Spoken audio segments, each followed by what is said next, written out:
welcome to Buffy and the Art of Story Season 2. If you love Buffy the Vampire Slayer and you love creating stories or just taking them apart to see how they work, you're in the right place. I am Lisa M. Lilly, author of the Awakening Supernatural Thriller series and the QC Davis Mysteries, and founder of WritingAsASecondCareer.com. Today we are talking about Season 2, Episode 11, Ted.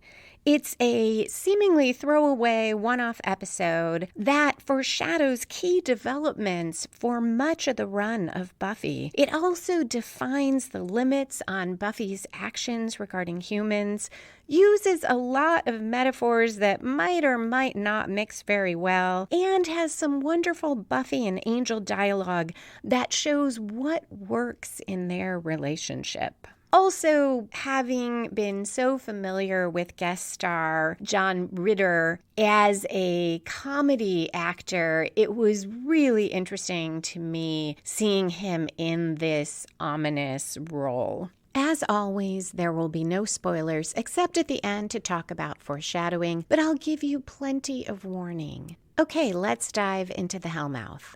Ted was written by David Greenwalt and Joss Whedon and directed by Bruce Seth Green. I am so excited to talk to you about it. It generally isn't one that I feel like fans particularly love, but as I rewatched, I was struck by how much was great in this episode. So we start with, in a way, some non-conflict. Usually we're starting with conflict, and there is a bit of mild conflict here in a joking way because Buffy, Willow, and Xander are walking down the sidewalk at night and arguing about who had the real power, the captain or Tennille. For those of you who don't remember, that was a singing duo. Buffy has no idea who they are, but she is enjoying the quiet in Sunnydale. And as the characters talk, we get a little quick background that Spike and Drusilla are presumably dead, and the Order of Taraka has been called off. Essentially, we're told that, hey, all's right in Sunnydale, at least temporarily. But then we do very quickly get conflict.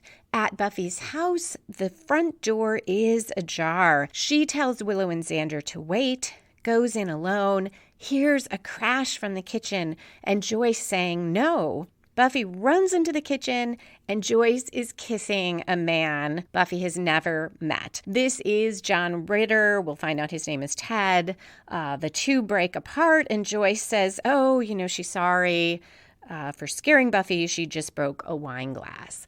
I am not sure that timing works given how fast Buffy could get into the kitchen, but I'll go with it. Ted is very cheery and he says, hi. And we're 2 minutes in and Buffy says, hi. And she is so suspicious. I love her expression. She's kind of looking at him sideways. And we cut to the credits. At 2 minutes, 58 seconds, Ted is putting something in the oven. Willow and Xander are helping. That's a little bit in the background. And Buffy and Joyce are talking. And Joyce says that isn't the way she wanted to introduce Buffy. She met Ted at the gallery. He came in to sell her software. And she's been seeing him and looking for the right moment to introduce Ted and Buffy. In the background, Willow squeals in delight when Ted says he'll give her a software upgrade for free, and Xander raves about the mini pizzas that Ted has made, and Buffy says no thanks to the mini pizzas. Joyce says, Buffy, I really want you to be okay with this. At 4 minutes, 37 seconds in, Ted intervenes and says, beg to differ, we really want you to be okay with this. Buffy says she's okay, but clearly she's not. And this I see as our story spark. Usually that spark or inciting incident comes about 10% into a story. And I think I've been saying that the episodes are 42 minutes. They often are closer to 44. It's like 42 to 44 minutes. And this one is right about 44 minutes. So this is right about 10% in her initial reaction to him and his inserting himself and use of, we want you to be okay.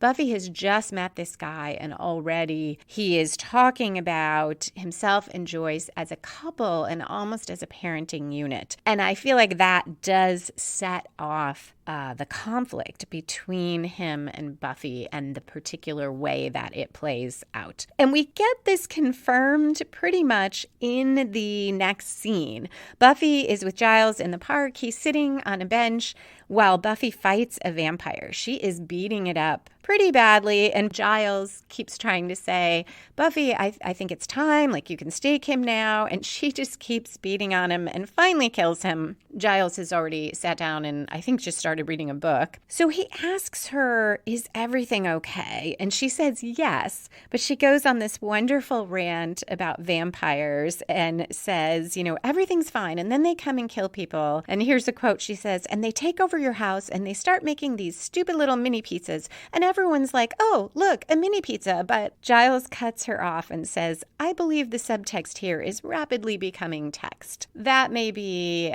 yet another of my favorite all-time Giles quotes. Buffy, though, still doesn't tell him what's wrong. At school, Xander argues with Buffy, and he's saying Ted's a master chef and everything about him is great, and he teases Buffy about having parental issues. She insists it's more than that. And she is going on about him when he appears behind her. He's at the school updating the guidance software. He invites the 3 friends to play mini golf on Saturday with him and Joyce. Buffy says they can't, they have this thing to do. And Willow backs her up saying, oh, right, that thing. But Xander says they can do that thing anytime. They're in. We switch to Giles. He has gone to Jenny's classroom with a flimsy excuse about some textbooks and really to ask again how she is. You get the sense he's been doing this a lot. She says she's doing better, but she's still not sleeping well, and she knows he means well by asking, and he says you need time, and she says, or possibly space. And she says to him, you make me feel bad that I don't feel better. I don't want that responsibility. I really empathize with both of them here. I feel bad for Giles. He so much wants to make up to her what happened, where due to his action, she became possessed with this demon.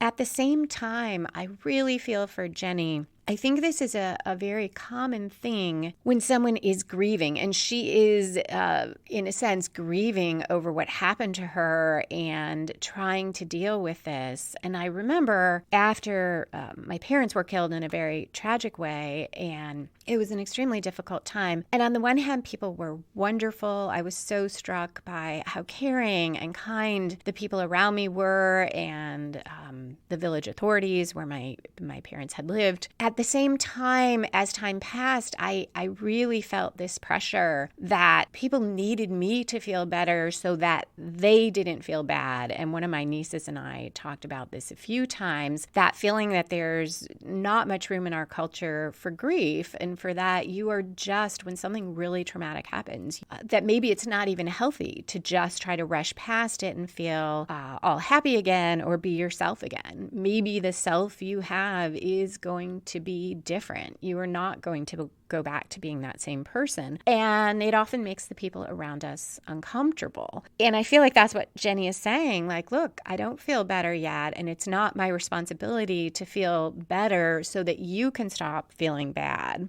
So this is, to get on a less personal note, this is a great example of 2 characters. We really see both their points of view, and there isn't at that moment a real way for them to come together. And you can see that after Giles leaves, Jenny feels bad about kind of pushing him away. We now switch to Angel and Buffy, so another relationship. And I really love this scene between the 2 of them because we finally see them interacting. I think we got a little of this in the end of Halloween. We see them really having a good relationship where Buffy is able to share her feelings, Angel is able to be supportive, and also help her get a different perspective. So she's going on and on about Ted and how, her mother says this about Ted and that about Ted, and does every conversation have to be about Ted?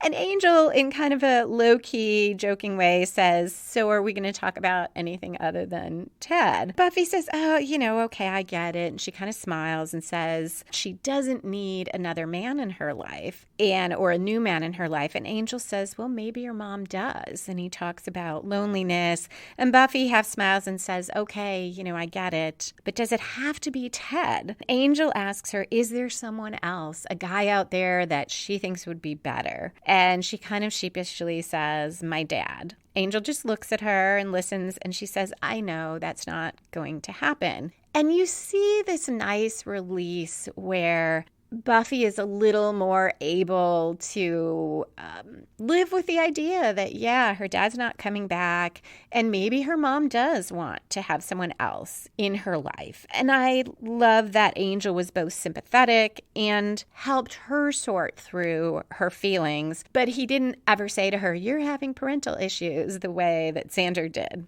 At about 11 minutes in, everyone is at mini golf. Ted says something about Buffy's grades being low, and Buffy's upset that her mom told him about it. And Joyce says it's because Ted cares. He wants to know all about Buffy. Buffy swings too hard at the golf ball and it flies off the course. Joyce says, oh, we won't count it. It's just mini golf. But Ted says the rules are the rules. And what we teach her is what she takes out in the world, which if I were Buffy, that would get me pretty mad too. She's irked, but she says, fine, she'll go hit it from the rough. And she walks around the back. No one can see from that side of the hole. And she picks up the ball and just kind of taps it in and says, I got a hole in two.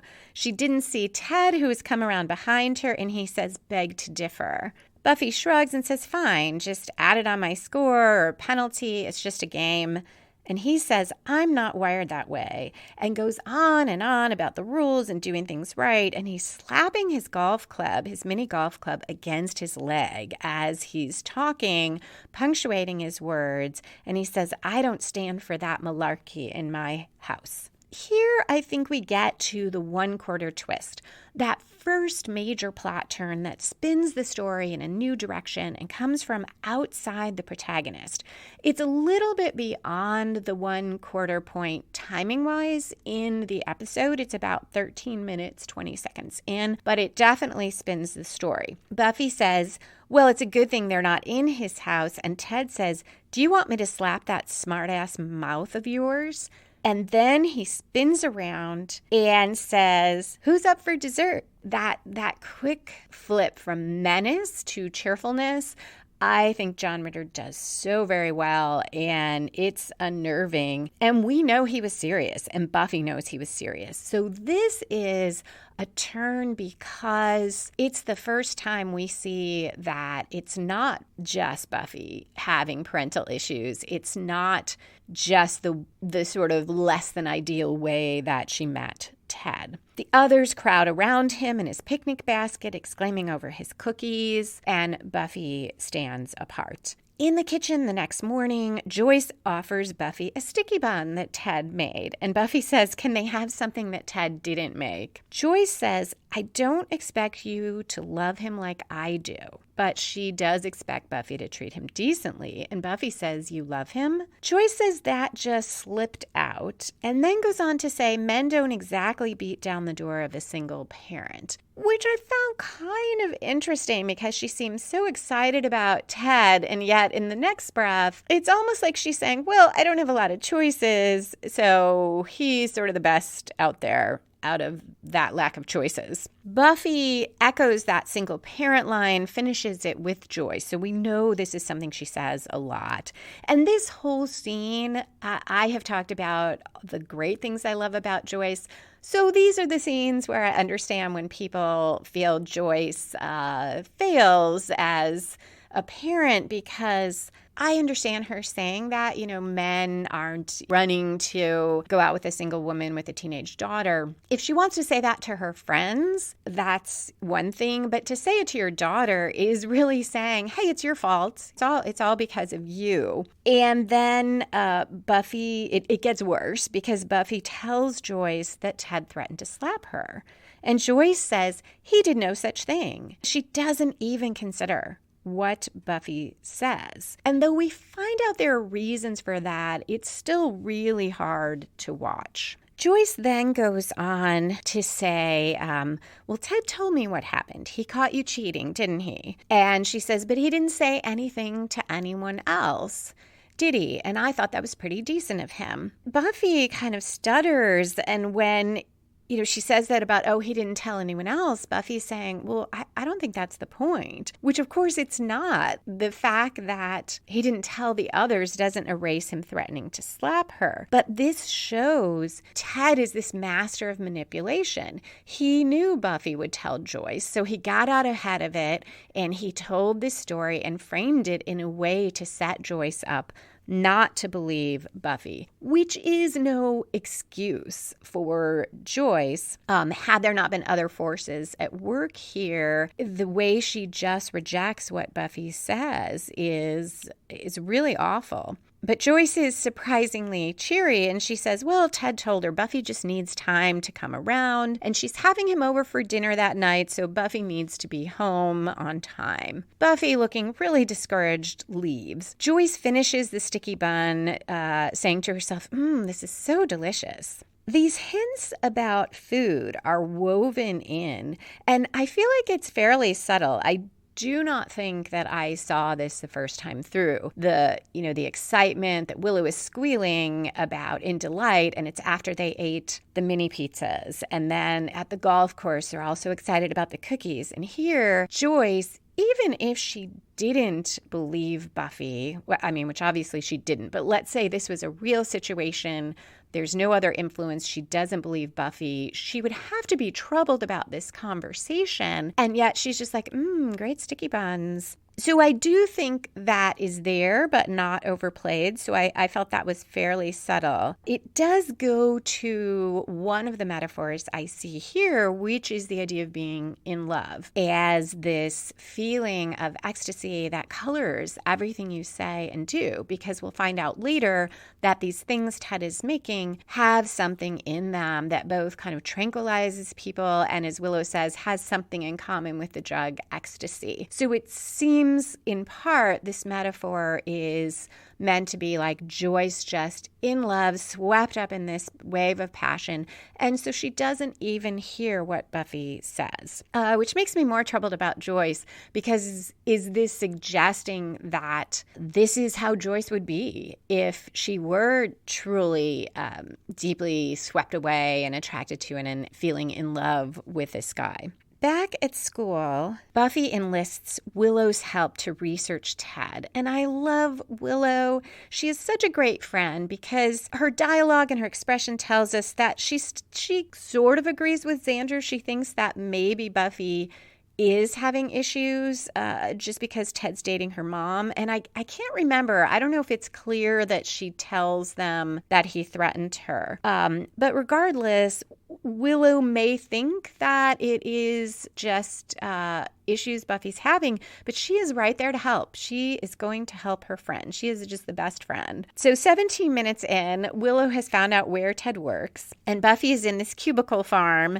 Ted is on the phone selling software. He has his back to her. She's kind of hiding, and he is just right on the phone. He's not overly pushy. He points out the benefits. He turns the weaknesses, how expensive it is, into a strength. He makes another sale, marks it on the board, and goes to lunch.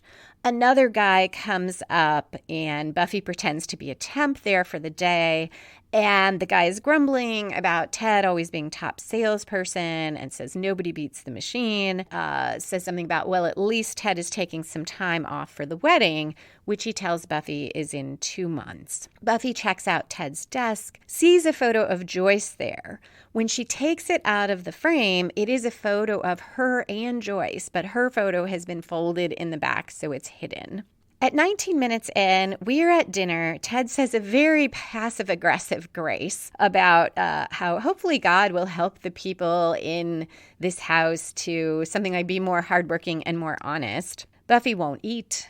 So again, we get this woven throughout. Buffy isn't eating because she doesn't like Ted earlier, so she doesn't want to eat his cookies and mini pizzas. And here, because she's upset. So she's just sitting there and she says, are you engaged? And Joyce says no right away. Like, not like she would never consider it, but just like, no, where would you get that idea? But Ted says he hopes someday soon if things go well. And how would Buffy feel about that? And he encourages her to share her feelings. And Buffy says, I'd feel like killing myself. And more really bad Joyce, because rather than listening to these feelings or being concerned that her daughter said this, she gets mad at Buffy and sees it as Buffy just trying to make trouble. Ted says, no, we asked her to share her feelings. But when Buffy asks to be excused, Joyce tells her she can be excused and go to her room. After she's gone, Ted says he didn't get to be top salesman by giving up. We next see Buffy in the park in the dark. She's swinging on the swings with her stake, saying, here, vampires, but there aren't any. She comes home climbing in through her window. Now we get to the midpoint of the episode. We're about 21 minutes, 37 seconds in. This is slightly before the midpoint. But we have two things here that happen that spread across the few minutes in the middle of the episode. First, we get a major reversal, which is one thing we see in a well-structured story, this major reversal for the protagonist. And after that, we get a commitment, which is the other thing that drives a strong story forward. And here, as in some stories, we get both. And in this one, it's really interesting because that commitment also triggers another reversal. So instead of talking abstract, let me go into it. When Buffy gets into her room, Ted is waiting for her, and he has read her diary. And she says, how dare you? But he says, well, how different is it than snooping in his workplace? He asks her what exactly is a vampire slayer. She tells him to get out, and he says, or what, you'll slay me? And he goes on to say psychiatrists have a word for what she is, delusional, and from now on she'll do what he says, because otherwise he'll tell Joyce and show Joyce the diary, and Buffy will spend her best dating years in a mental institution. This is a little bit of another metaphor here. This idea that young women get put into psych wards or mental institutions at times because they are not complying with what society expects of them. Buffy tries to stop Ted from leaving her room and taking the diary, and he punches her really hard, knocking her down. She recovers and says, I was so hoping you'd do that, and punches back. I see this as Buffy's midpoint commitment. This is where the protagonist commits to the quest and goes all in, because she does. They fight.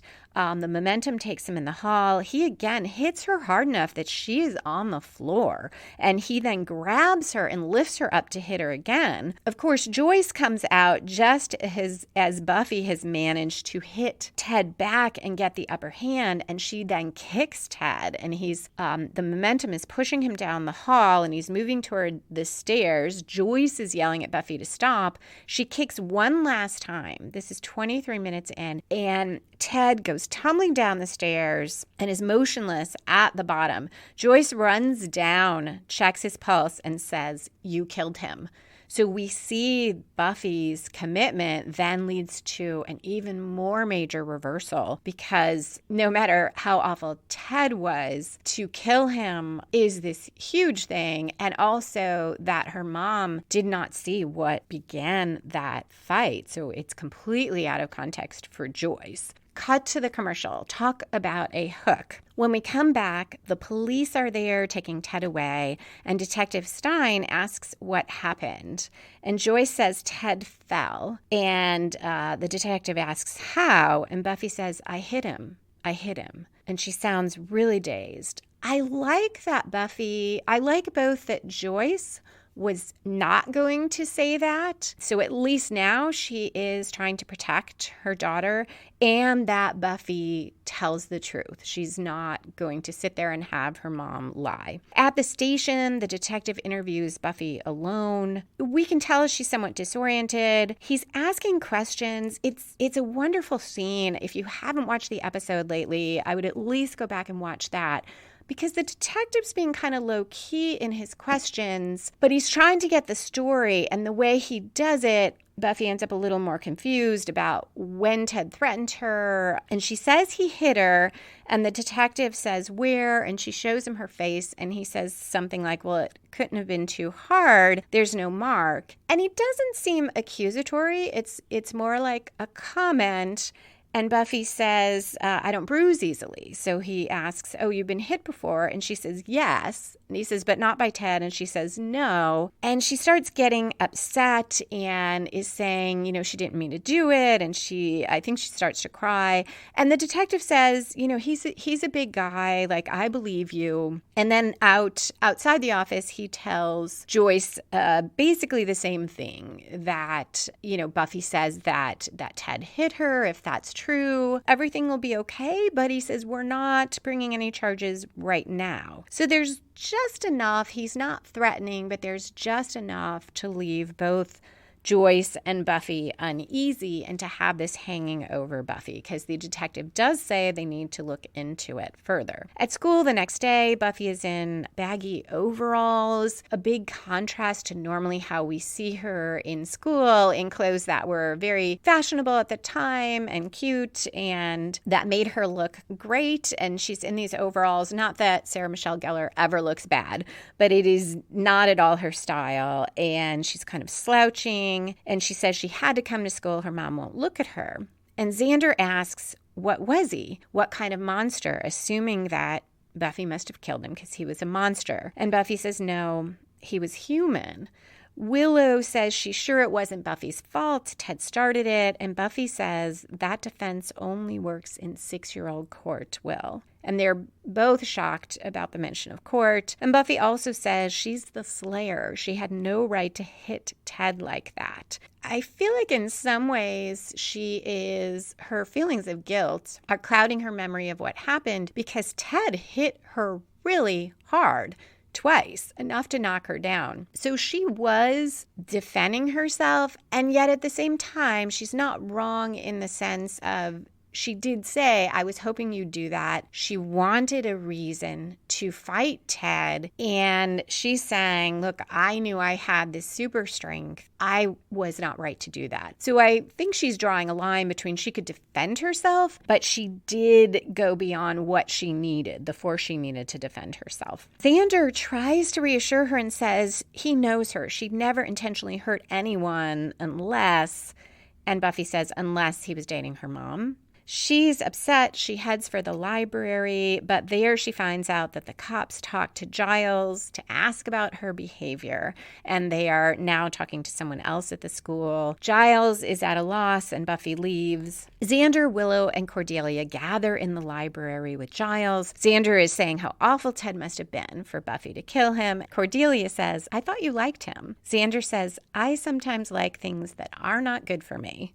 looking right at her.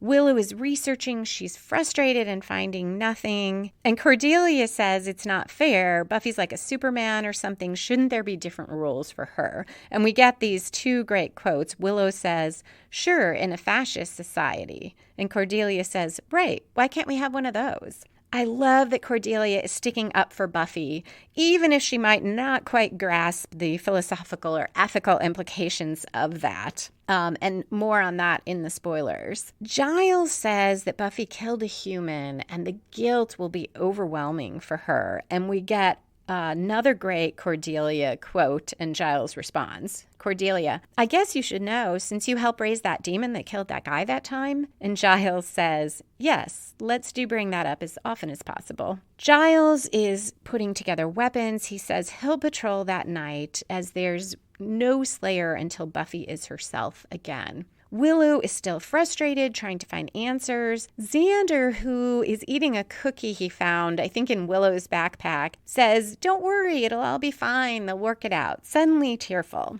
This seems a bit like our three-quarter turn. We are 30 minutes in, and Willow grabs that cookie, and we can see by her expression that she knows there is something wrong with it. So it's the first time our friends find a solid clue that there is really something wrong with Ted. And Willow puts together in her mind all this good cheer and the food. I also thought it was the three-quarter turn because, as it should, it spins the story in a new direction. Now our friends are have a focus, the food to focus on. They have a solid clue, and they are going to go forward and help Buffy. Also, it does come out of the reversal that put Buffy and Ted directly in opposition. And Buffy's commitment and killing Ted is what means our friends have to find answers. Yes, before, sure, Willow in particular wanted to help Buffy because Buffy was upset, but they didn't have that driving reason that now that Buffy might be faced with court trial and charges and murder charges, they are driven. So these things all made it look like that major plot turn that comes out of that midpoint and turns the story yet again. At home, Joyce is cleaning out a cabinet. Buffy tries to say she didn't mean it and apologize, but Joyce says she can't talk now and more or less tells Buffy to go to her room. In the graveyard, Giles is patrolling and Jenny startles him. She saw his car and she wanted to apologize to him. He's very uneasy and wants to stop her, and she says, "Let her talk." She feels bad about how they left it, and she knows how bad he feels about putting her in danger before. And Giles says, "Imagine how I must feel now," because a vampire is behind them. Back to Buffy. We're about 33 minutes in. She's in her room. She seems restless and sad. She goes to the window to climb out, and it's nailed shut.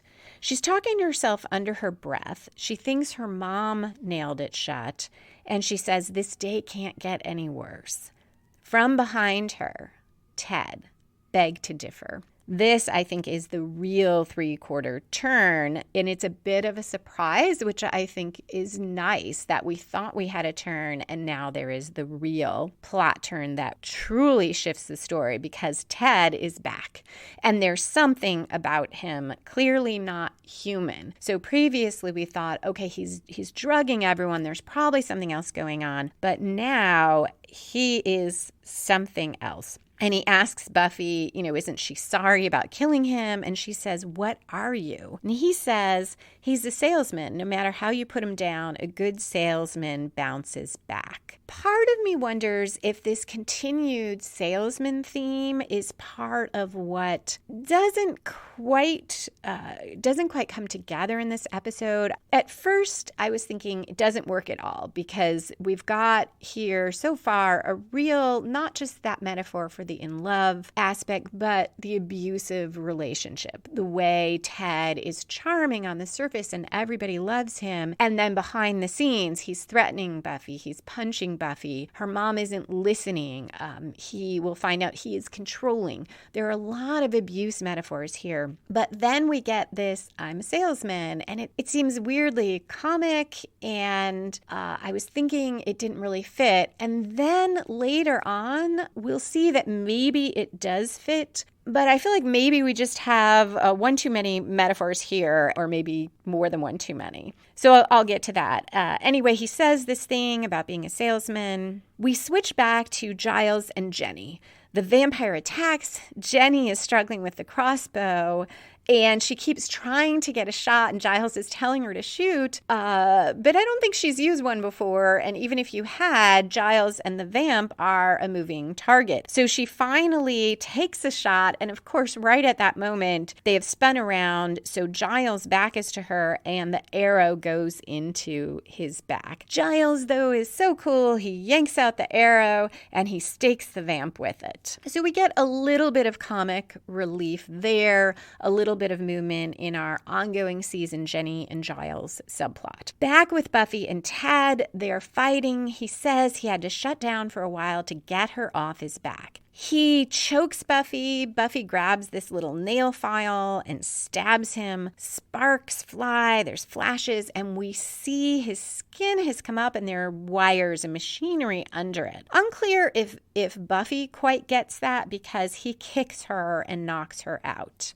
Xander, Willow, and Cordelia break into Ted's home. They went the old school way and got records, I think paper records from somewhere in the village. Those include 4 marriage certificates, one from over 50 years ago. They don't see anything in the house at first until Cordelia spots a rug that so doesn't fit the decor. There is a trapdoor underneath it. Joyce is in her kitchen. She hears something and thinks it's Buffy and starts to apologize for not talking to Buffy earlier.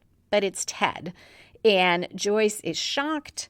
Ted claims that he was dead for 6 seconds and then unconscious for a day, that the medical people told him it was a miracle. She hugs him and says, "Oh my God, Buffy." And he tells her not to worry. I'm happy to see that Joyce, while she's glad Ted is back, her first thought really is, oh, we have to tell Buffy because Buffy is feeling so horrible about this. At the lower level at Ted's, they have gone down through this trapdoor. It's 50s decor. There's an old record player. There's bars on the window. Xander opens a closet. We don't see what's inside, but he says, let's go. And the others are saying, but we need evidence. He's like, nope, we got it. His first 4 wives are in there. It builds more danger for Joyce. We already know that Ted is dangerous, particularly to Buffy, but it's unclear. Perhaps he is not meaning to harm Joyce. It's still a problem, obviously, that he's homicidal towards Buffy, but as an audience, we feel pretty confident Buffy will recover and can take care of herself. But now he's a more direct threat to Joyce.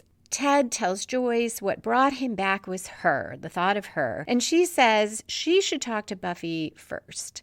And I have a note, yay, Joyce, maybe it was the cookies after all. And Ted says something like, do we have to talk about Buffy? What about Teddy? I'm the one who died. And Joyce says, sorry, I don't know what to do. Ted says, don't I always tell you what to do? And this is also where I think this abuse metaphor just starts getting so direct and so right on the mark that it loses some power. Joyce is looking troubled already, and then Ted turns his head to the side and says something about gravy. And I think I forgot to mention when he was fighting Buffy, he did that too. When she stabbed him, he started saying all these random different things, and his head would go to the side when he did it. Joyce tells him he needs to rest for a while. And he says, this is where it really gets obvious for the metaphor. I think you might want to stop telling me what to do. I don't take orders from women. I'm not wired that way. It's such an obvious statement. I think I might have liked the story as a whole better if it were a little bit more subtle. Here is where I started to think, though, that maybe the salesman metaphor in a way should have worked, because throughout Ted is saying,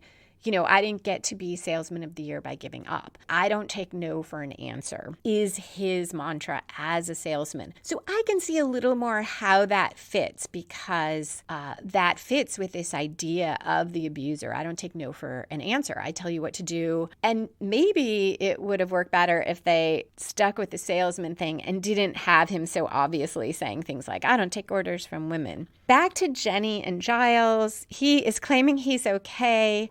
She says that she'll get him to a hospital and then laughs and says something like, some night, you really know how to woo a girl back. Giles laughs and then says, ow, and Jenny says, hospital. So nice little comic relief there. We are, though, in our main plot, building towards the climax. Buffy wakes up in her room. We're 40 minutes, 25 seconds in. Downstairs, Joyce is trying different ways to distance herself from Ted. She says she wants a drink. He says they need to hit the road, does a little turning his head to the side, saying weird things again. And Joyce says, okay, she better pack, and tries to go around him. And he grabs her arm and says, he already has her clothes. They're your size. They're always your size. And he says she left him before, but he kept bringing her back. Now we are at the climax. Joyce tries to pull away. He shoves her into a wall and she's knocked out. Ted thinks he hears Buffy and he walks around downstairs calling to her to come out. He doesn't stand for malarkey in his house. Buffy surprises him. She underhands him hard with a giant frying pan and says, "This house is mine." The frying pan's a really interesting choice. On the one hand, it's kind of cartoony, but on the other, I feel like it fits with that abuse issue, and it is Buffy taking something in the house and using it to fight back as she says, "This house is mine." Ted goes down. More of his skin has come off, this time on his face, so we see half of the human face and half like robot, which makes it pretty scary. Buffy strikes again, and this time he's really out, and she looks very sad.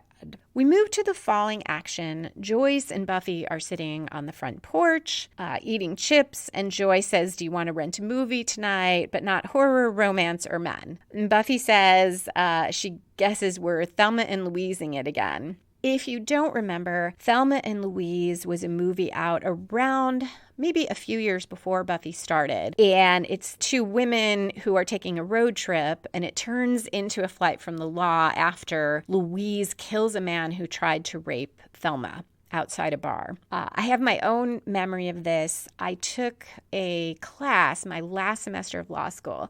It was called Law and Popular Culture, so it was meant to be kind of an easy class for that last semester. It was really interesting. We explored a lot of great issues. We would watch a movie, something to do with lawyers about the law, and then really discuss mainly the ethical issues in it, how true it was to law practice and lawyers, which was usually not, and what that meant for our culture's perception of lawyers and how they behave and what they do. We were supposed to watch Thelma and Louise. It was the only movie the professor had found that dealt with women and the law. He couldn't find any with women lawyers. I mean, there must have been some. And for some reason, it got dropped out because something happened that the semester got compressed. And I still remember that and feel like it really does show what popular culture was at the time that Buffy was airing. Joyce says she still thinks that Ted will jump out at her, especially after what the police found in his house. And that's the first time I realized that apparently Buffy didn't tell Joyce that Ted was a robot and didn't tell the police. And Buffy says, "Trust me, he's on the scrap heap." And Joyce looks at her and she says, "Of life." I'm not that clear why couldn't the police know that Ted was a robot, unless our friends were concerned that, maybe rightly, that the authorities in Sunnydale would use Ted in a bad way. At school, Willow says the sad thing is the real Ted must have been a genius. Buffy says to her, "Tell me you didn't keep any parts." And Willow says, "Not any big ones." And Buffy tells her she's supposed to use her powers for good. And Willow says, "I just want to learn stuff." And Cordelia has another nice line, "Like how to build your own serial killer?" Xander says, "Let's just drop the whole topic." And Buffy is happy to forget all about it, except that when they get to the library, she looks in through the little round windows in the doors and says, "That's it, I give up. Do I have to sound an air horn every time I walk into a room? What is it with grown-ups today?" And we see that Jenny and Giles are kissing. And that is one of the things I enjoyed in this episode, was this very gradual bringing Jenny and Giles back together. So there's no DVD commentary for this episode. Instead, I went and looked at my favorite book discussing Buffy. It's Buffy the Vampire Slayer and Philosophy, Fear and Trembling in Sunnydale, edited by James B. South. I'll put a link in the show notes in case you want to check it out. There's a number of great essays in there. This is from Morality on Television, The Case of Buffy the Vampire Slayer. This essay is by Richard Green and Wayne Yoon. And the authors talk about Ted and how Buffy killed him believing he was human because he posed a direct threat to her mother and herself. And they explore a bit the philosophical implications of that. First, though, I think that is part of the issue for Buffy. As I mentioned, I feel like later she reframes it in her mind and thinks that she killed Ted solely because she couldn't deal with him in her mother's life. But when you look at those scenes, he was definitely a threat to her. And we see it later. He knocks her out completely. She didn't know he was capable of doing that, but she certainly knew he hit her hard enough to knock her down on the floor. But her guilt is so overwhelming that I think it clouds her judgment. I also believe that on some level, she did know that he was something other than human, but maybe not. And the authors go on to say that Ted poses a threat that's equal in severity to the threat that vampires pose. And yet Buffy's despondent when she thinks that she killed him because he was human. So later she's relieved to discover that Ted is not human, but an android or a robot. So they say humans, therefore, have a special status in Buffy's moral system. This special status makes them exempt from being seriously harmed by her, even if they do harm to others. And we will see that play out throughout the series. The other essay here that talks about Ted briefly is High School is Hell, Metaphor Made Literal in Buffy the Vampire Slayer, and that's by Tracy Little. Little comments that season 2 includes a constant theme, you are not the person I thought you were. I hadn't thought about this, but that's a really good point. And we have already seen it in Ink a Mummy Girl. Empada is not at all who Xander thinks or anyone thinks. In Reptile Boy, the frat boys are not who Cordelia thinks they are or Buffy thinks they are. In Lie to Me, Buffy's old friend Ford is not who she thought. And here, Ted, clearly not who either Joyce or, I guess Buffy obviously has her suspicions from the start, but he's definitely not who Joyce thinks. And we even saw Giles in the Dark Age. Buffy doesn't recognize Giles in a way. And when he's saying he's sorry, she's saying, don't be sorry, be Giles. So really interesting that Ted is part of this theme for the season. And I'll talk a little more in spoilers about that. In the end, the thematic elements are what I love about Ted. I love this beginning exploration of what does it mean if Buffy kills a human, even sort of accidentally. I do not believe she ever meant to kill Ted when she thought he was human, but she did let herself use that strength. So what does that mean? If you are not staying for the spoilers, I hope you will come back next week for Bad Eggs.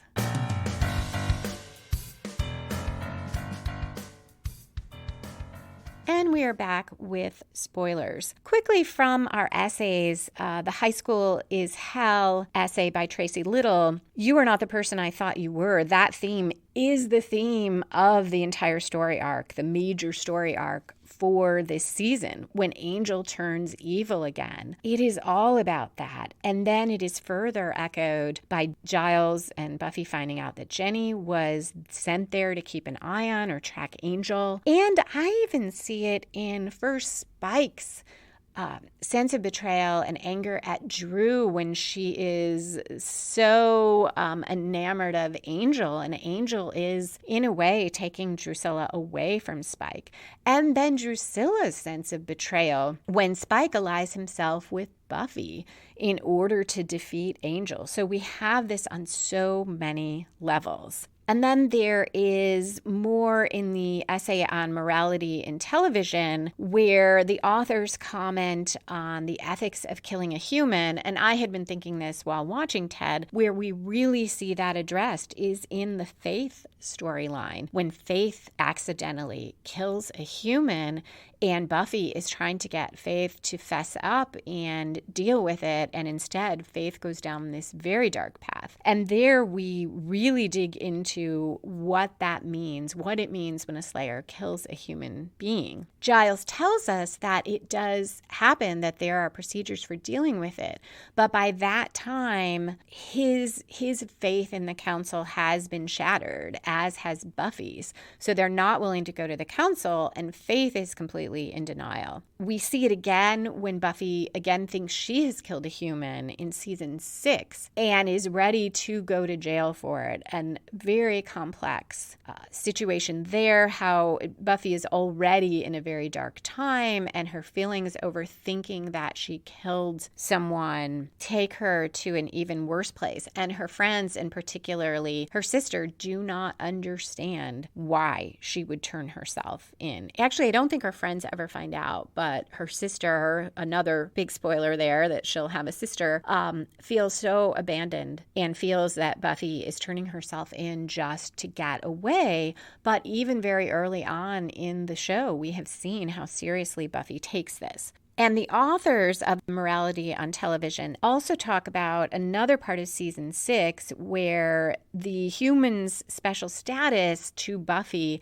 is explained more, the reasoning for it. Because when they are talking about a revenge killing, Willow killing Warren because of him having committed murder, and Buffy says, Willow doesn't have the right to do that. And Xander and I believe Dawn are saying he was horrible and he deserved it, and how is it different from demons? But Buffy says human to human evils, that there is a human justice system to deal with that, and that isn't for her. She is not there to be the one who punishes people. She will stop them, but she's not going to kill them, unlike with demons and vampires, which is going to be so interesting to talk about at the time, why those distinctions are there.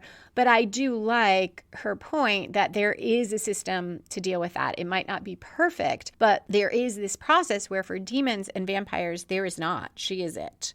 So other spoilers, there are so many here. Ted reading Buffy's diary and threatening her with a mental institution foreshadows Normal again, where Buffy comes to believe that she is in an institution, that her parents sent her to a psych ward when she started talking about vampires. I so would love to know, did they plan that from the beginning, or at least have that idea in their minds that it was coming? Or did it just evolve organically from Ted makes this threat, and later they pick up on that in season 6. Detective Stein will be back. That's the reason I mentioned his name. I hadn't realized we ever got his name, so it was kind of neat to see it there. I'm pretty sure he interviews Joyce in the season 2 finale, and he comes back in season 3 when Faith kills someone. He is again the detective, and we may see him more than that. I'm not sure. I'm going to be excited to look for Detective Stein spottings. I really like his low-key style. He seems so reasonable and suspicious at the same time. And it's always fun, I think, when you see an actor like that be able to come back and reprise a role. So we have that sense of continuity in Sunnydale. I don't know if he is one of the only detectives or he's just the guy who gets the weird things. Willow's story arc is also foreshadowed when we have Buffy telling her use her powers for good, and she says she just wants to learn. And we will see as the series progresses that Willow's learning is such a strength for her, and this desire for knowledge and to keep growing. And yet it becomes dangerous to the people around her and out of control. If any of you watch Agents of S.H.I.E.L.D., which Joss Whedon also produces, there are a lot of themes about that there. The responsibility of people who build and create things, who are super smart and are able to invent things, but then those things are used in a dangerous way. While Willow doesn't invent things, there is that same idea of that intellect and power and knowledge, and what responsibility comes with that. And of course, we have the foreshadowing of robots in the Buffyverse. I feel like there is always a mix among fans over whether we should have robots in the Buffyverse, because robots are more science fiction and Buffy is more fantasy. And there is always, I think every time we get robots, there is a sense that partly they can be so real and lifelike and so much further advanced than the technology is, because again, the answer is the Hellmouth. I don't mind the mix of the two. I particularly like the Buffy bot that we get in season 5. And even April, the robot we see before that, that gives us entree into that world that shows us that these robots can be made. But I understand people maybe who are more purists about science fiction versus fantasy. Maybe that mix doesn't work. I do think the Buffy bot works far better than Ted. Ted is sort of this early version of, okay, what do we do with this robot character? And later with the Buffy bot, we explore so many more interesting issues of identity and what aspects of Buffy go into that Buffy bot. Oh, and there's one more thing I have a note on, is these overalls. We will see Buffy in these baggy overalls again at the end of season 2. And there is that sense that this is what Buffy wears when she maybe feels not herself, feels defeated, feels depressed or sad, and like there is nothing she can do. We see her wearing these overalls. So sorry to end on a sad note, an overall sad note. No pun in, well, that was a really bad pun, so I'm going to say sorry for that too. Let's talk about next week. I hope you will come back next Monday.